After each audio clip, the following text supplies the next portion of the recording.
below this video is about navigating and adding, editing, working within Canvas. So it's going to be short, sweet, and to the point. So as with all things in technology, there are multiple ways you can go around this. I'm going to show the most efficient way to add, edit. We're going to start with a module. If you'd like a new module, you're going to press the plus module button.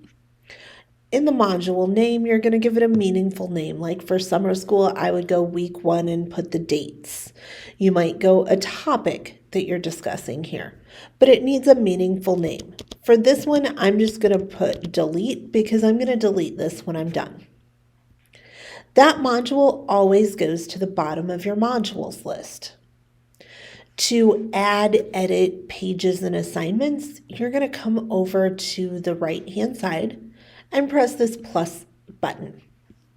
You get a drop-down menu that will let you add anything that you need to add within Canvas.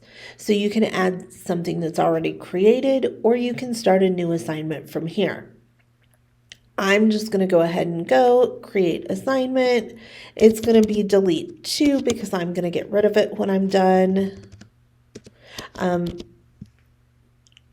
So add item.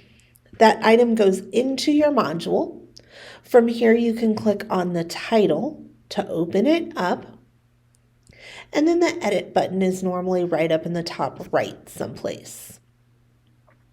All assignments and pages and discussions have this rich content editor.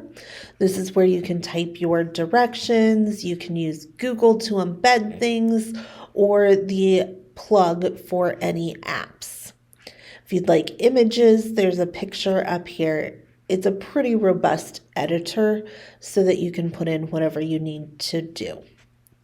You're going to set points, put it in the right assignment group, and then due dates and submission types and all of that. When you are finished editing, you will press the save button, and that assignment comes back up to the assignment page. When you click on modules, it takes you back to your modules. Here is our delete module with the delete assignment that I created. If you have existing content that you'd like to edit, it's a very similar process. You're going to come find what you want to edit, click on it, click the edit button, and then you can edit and interact with what is in this module. So I know this is a very quick, brief video, but feel free to reach out to any of us on the Instructional Technology Team if you need assistance with editing, navigating, adding items within Canvas.